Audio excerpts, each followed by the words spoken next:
माफीनामा उन तमाम लोगों को जिनकी मौत को भी हम एक्नॉलेज नहीं कर रहे हैं, जो हम जान ही रहे हैं कि वो मारे गए। तो ये माफीनामा सर सिर्फ मेरा नहीं है। मैं इसलिए ये बात कह रहा हूं कि मई के महीने में मैंने 6 आर्टिकल लिखे। संसद चल नहीं रही थी, कहां अपनी शिकायत ले जाते, किससे कहते। मुझे भाजपा के मित्रों ने, कई साथियों ने कॉल किया, बधाई दी।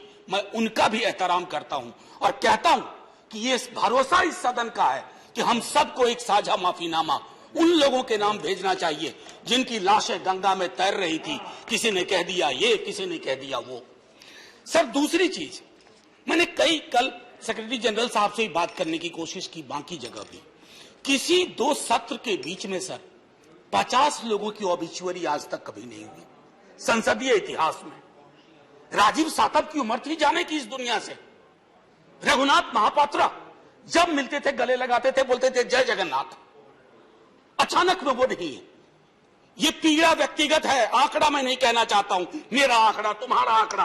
अपनी पीड़ा में आंकड़ा ढूंढिए। एक व्यक्ति नहीं है इस देश में, इस सदन में, सदन के बाहर, उस सदन में जो ये कहे कि उसने किसी जानने वाले को ना खोया हो। सर पीड़ा कह सकता हूं। ऑक्सीजन के लिए लोग फोन करते थे, हम अरेंज नहीं कर पाते थे। लोग समझते हैं सांसद है, ऑक्सीजन पिछा देगा। 100 फोन में पूरे दिन में शाम को बैठ के देखते थे, सक्सेस रेट 2, सक्सेस रेट 3। हमको कौन सा आंकड़ा कोई बताएगा साहब? हमको नहीं, किसी आंकड़े की बात नहीं करनी है। हमें देखना है कि जो लोग गए वो जिंदा दस्तावेज छोड़ के गए हैं हमारे फेलियर का। मैं आपकी बात नहीं कर रहा हूं साहब। आप कहिएगा 70 साल में कुछ नहीं हुआ, मैं उसमें जाना ही नहीं चाहता। ये कलेक्टिव फेलियर है 47 से लेकर अब तक की सारी सरकारों का। क्या बना दिया हमने? मुझे पता नहीं था कि अस्पताल और ऑक्सीजन का क्या रिश्ता होता है सर। ईमानदारी से कहता हूं, मैं मेडिकल बैकग्राउंड से नहीं आता हूं। सुबह से लोगों को दिखता था ऑक्सीजन ऑक्सीजन, रेमडेसिविर। मैं तो दवाइयों के नाम तक शुरू में सर प्रोनाउंसिएशन चेक किए कि कैसे उच्चारण करूंगा। ये हालत है।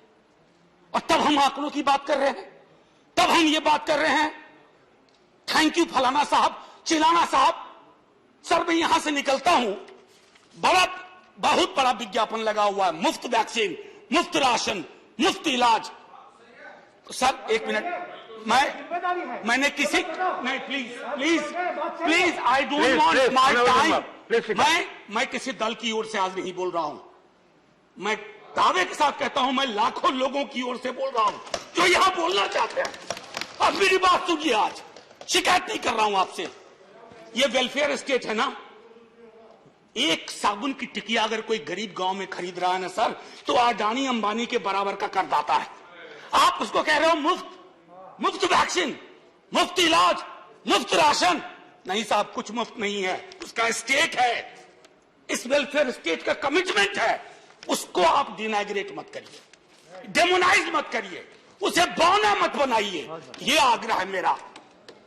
सर मैं इससे पहले की कुछ और बातें कहूं, मेरे पास अभी वक्त है। सर इस कोरोना को मैं भी मानता हूं, मेरे पूर्व के वक्ता कुछ कह रहे थे, ये चैलेंज है हमारे लिए सर। बहुत बड़ी बड़ी बातें नए नए कानून की हो रही है। राइट टू हेल्थ की बात क्यों नहीं करते हम लोग? राइट टू हेल्थ, स्वास्थ्य का अधिकार, उसमें कोई किंतु परंतु लेकिन परंच नहीं। सीधे तौर पे स्वास्थ्य का अधिकार constitutionally guaranteed. Right to life के साथ लिंक करिए। किसी अस्पताल की मजाल नहीं होगी कि वो उस खिलवाड़ कर पाए उस राइट टू लाइफ का। करना नहीं चाहते। राइट टू वर्क, उस पर काम करिए। पॉपुलेशन को लेकर के बहुत बातें हो रही हैं साहब। डेमोग्राफी को, डेमोग्राफर्स को छोड़ दीजिए, बड़ा संश्लिष्ट विज्ञान है, लेकिन ये हम कर सकते हैं इस सदन और उस सदन में। Right to life, right to work पर लेजिस्लेशन लाइए ताकि कोई आपदा आए। अभी तो हमारे लीडर ऑफ हाउस नहीं है, नए नए बने हैं। उनसे मैं कहता, जब वो रेल मंत्री थे, हॉस्पिटैलिटी सेक्टर के लोगों को निकाल दिया गया। इसी कोरोना काल में मैंने लगातार आवाज उठाई, कोई सुनने वाला नहीं है सर, कोई नहीं सुन रहा।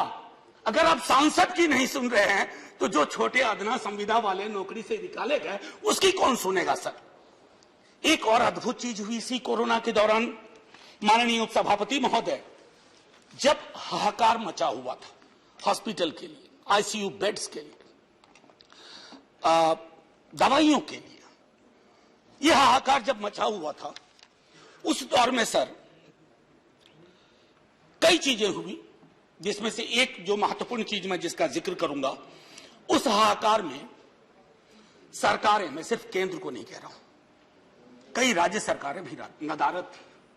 वो 1.5 महीना कैसे बिताया है इस मुल्क ने, हमारे सदन के कोई लोग बड़ी मुश्किल से बच के आए हैं, मैं नाम नहीं लूंगा, पूरे देश ने वो वक्त कैसे बिताया है, नाइटमेयर की तरह लगता है सर, डरावना लगता है।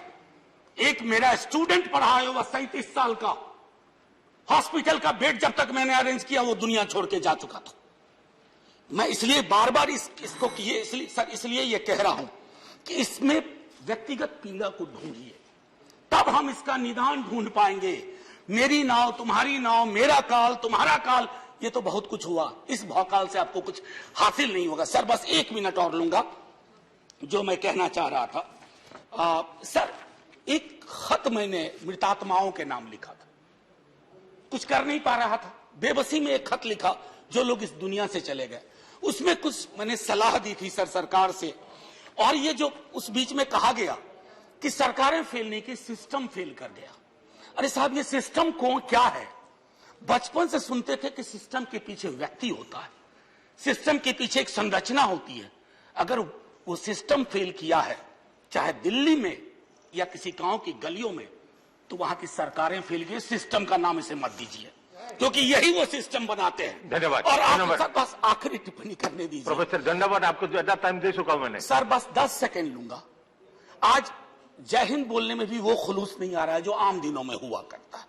मैं सिर्फ इतना आपसे आपके माध्यम से कहना चाहता हूं, मैंने एक शिकायत नहीं की सर, किसी से नहीं। किससे शिकायत करेंगे? आहत हूं, जगाना चाहता हूं स्वयं को भी, आपको भी, क्योंकि अगर गंगा में तैरती लाशें, सर जिंदगी में डिग्निटी चाहिए, मौत में उससे बड़ी डिग्निटी चाहिए। हमने अनडिग्निफाइड डेथ को विटनेस किया है, और अगर हमने इसको दुरुस्त नहीं किया सर, आने वाली सदियां माफ नहीं करेगी। आप बड़े बड़े इश्तहार छपवाओ, अखबारों के 4 पन्ने रंग दो, फलाना थैंक यू सर, इतिहास को थैंक यू कहने का मौका मिलना चाहिए। धन्यवाद। जय हिंद सर। अगर मेरी बात से फिर भी किसी को कष्ट पहुंचा हो, मैं उन्हीं लाखों लोगों की धन्यवाद डेड बॉडी के बिहाफ पे आपसे माफी मांगता हूं। जय हिंद। धन्यवाद। Next speaker is Sanjay.